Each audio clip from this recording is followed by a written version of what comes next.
Welcome to my channel. Hopefully all of you are fine and doing great. आज मैं आपके लिए लाई हूँ टॉप 10 लड़कियों के नाम जिनके मायने हैं खुदा का तोहफा। चलिए स्टार्ट करते हैं। पहला नाम है आइज़ल, अगला नाम है इरहा, अगला नाम है अनाया, अगला नाम है दाइशा,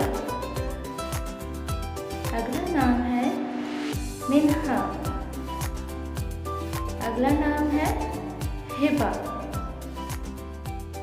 अगला नाम है ज़ाइफ़ा, अगला नाम है हाइज़ा, अगला नाम है फ़ायरा,